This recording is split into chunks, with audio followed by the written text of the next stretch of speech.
تہجد کے موقع پر حضرت تھانوی خادموں کے ساتھ آ رہے ہیں، ان کے ساتھ خدام ہیں، اچانک دیکھا کوئی سویا ہوا ہے چبوترے پر۔ حضرت نے پوچھا خادموں کو کون سویا ہے؟ فرمایا حضرت لگتا ہے حسین احمد سوئے ہیں، مانا حضرت مدنی رحمت اللہ علیہ سوئے ہیں۔ اچانک حضرت مدنی آنکھ کھل گئی۔ حضرت نے فرمایا تھانوی رحمت اللہ علیہ نے، مولانا اطلاع دے دیا کرو یہاں کیوں سوئے ہو؟ فرمایا حضرت میری کیا مجال کہ میں آپ کو تکلیف دوں؟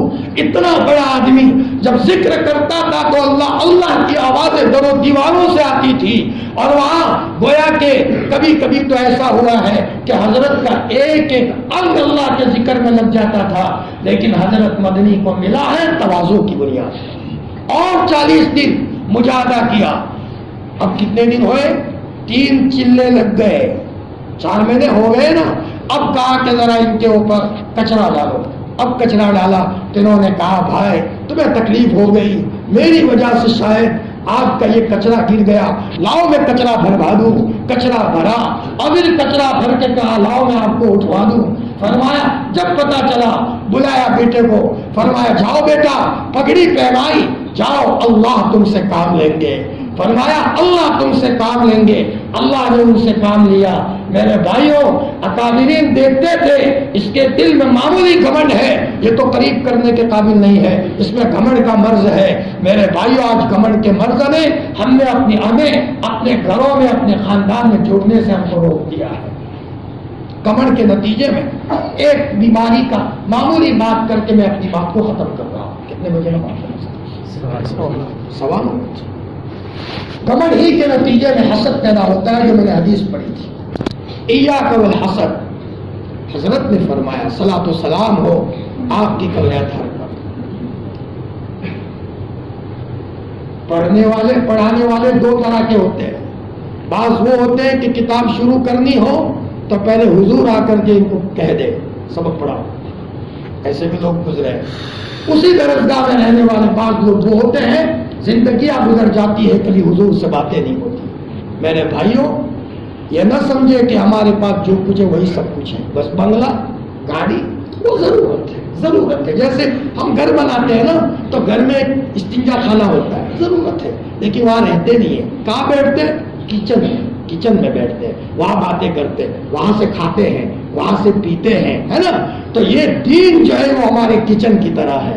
اور جہاں تک مسئلہ ہے یہ دنیا کی چیزوں کا، اس کا معاملہ ایسا استنجا خانے کی طرح ہے، ضرورت کے موقع پر اس کو استعمال کریں گے، ورنہ ہمارے لیے تو مسجد مدرسہ ہے۔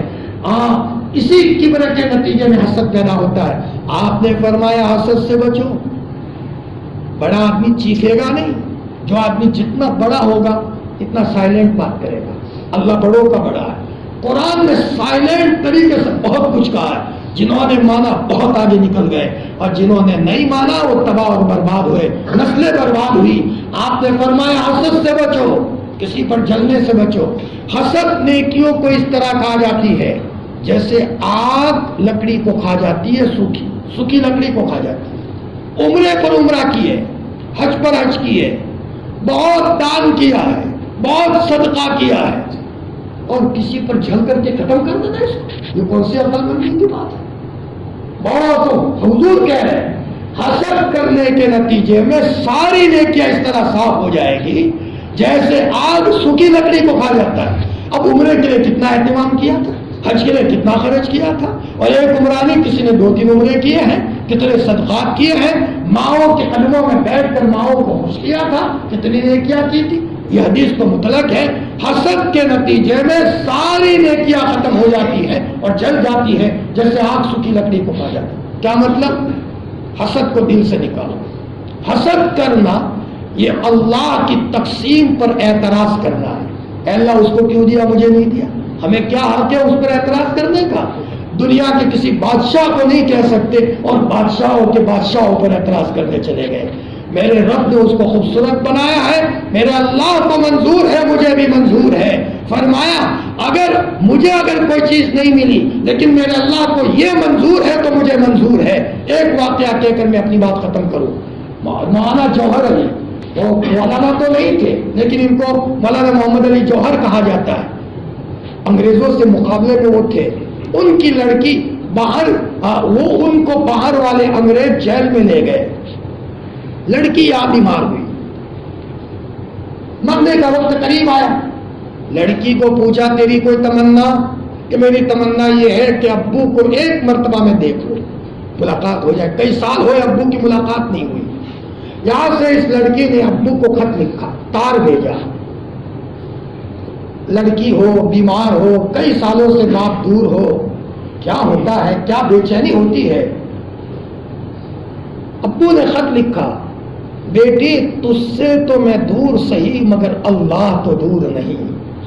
بیٹی تجھ سے تو میں دور سہی مگر اللہ تو دور نہیں. تیری صحت مجھے منظور ہے لیکن اسے منظور نہیں تو مجھے بھی منظور نہیں. بیٹی تیری صحت کی مجھے تمنا ہے لیکن میرے رب کو اگر منظور نہیں تو مجھے بھی منظور نہیں. کس قدر اپنے آپ کو, یہ ہے ایمان. یہاں سے مسلمان اور غیر مسلم کا فرق پڑتا ہے. یہ وہ چوراہا ہے, مسلمان ادھر ہو جاتا ہے, غیر مسلم ادھر ہو جاتا ہے. اللہ کی تقدیر پر راضی. میرے چھوٹے بھائی کو اللہ نے مال دیا, خوش. میرے بھائی کو اللہ نے دیا ہے, خوش. اللہ کو یہی مصلحت لگی کہ میرے بھائی کو مال ملے. حسد نہ کرے, تعاون کرے, بلکہ بھائی نے چھوٹا احسان کیا ہے تذکرہ کرے, میرا بھائی نے مجھے بڑا خیال رکھا ہے. حضرت مولانا منظور غمانی کے بارے میں وہاں سجاد صاحب فرماتے ہیں, میں نے میرے والد ماجد کو دیکھا جب بازار سے گزرتے تھے اور مسلمانوں کو اچھی حالت میں دیکھتے تھے, دعا دیتے تھے, اللہ پاک برکت دے, اللہ پاک برکت دے. حکیم الامت حضرت تھانوی فرماتے ہیں, جب میں کہیں بازار سے گزرتا ہوں اور کسی مسلمان کو اچھی حالت میں دیکھتا ہوں, دعا دیتا ہوں, اللہ تعالیٰ اس کے مال میں برکت دے. میرے بھائیوں, حسد سے اپنے آپ کو بچانے کی سخت ضرورت ہے. تو اس کے لیے کیا ہے, اپنے آپ کو چھوٹا بنا کر کے چلے. اب میں اسی کے نتیجے میں حسد, اور حضور نے ایک مرتبہ حضرت انس کو فرمایا تھا, انس ہو سکے تو یہ کام ضرور کرو, صبح ایسی حالت میں کرو تمہارے دل میں کسی کے بارے میں کینہ نہیں, شام ایسی حالت میں کرو تمہارے دل میں کسی کے بارے میں کھوٹ نہیں. پھر آپ نے فرمایا یہ میری سنت ہے اور اگلے نبیوں کی سنت ہے. جی, رات کو سونے کے موقع پر کہ اللہ میرا دل سب کے بارے میں صاف, بلکہ صبح کسی سے بگڑ گئی ہو, شام ہوتے ہوتے ملاقات کر لیں, دل صاف کریں, اس لیے کہ اس کے بغیر ایمان کا بچانا مشکل ہے. ایک مرتبہ حضور نے فرمایا اگر جنتی کو دیکھنا ہو, ایک آدمی جنتی آئے گا, صحابہ انتظار میں تھے, ایک صاحب آئے, بس معمولی رکعت پڑھی جیسے دوسرے پڑھتے ہیں, روانہ ہوئے, ایک صاحب پیچھے پیچھے ہو گئے. ان کی کیا نیکی ہے, 2-3 دن مہمان بنے تاکہ چپکے چپکے دیکھیں ان کی کیا نیکی ہے. کوئی خاص عمل نظر نہیں آیا.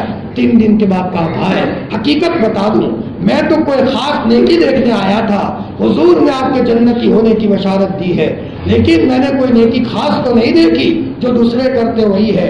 فرمایا بھائی جب میں رات کو بستر پر آتا ہوں اپنا دل سارے مسلمانوں کے بارے میں صاف کرتا ہوں. فرمایا شاید یہی نیکی ہے جس کے نتیجے میں حضور نے میری جنتی ہونے کی بشارت دی ہے.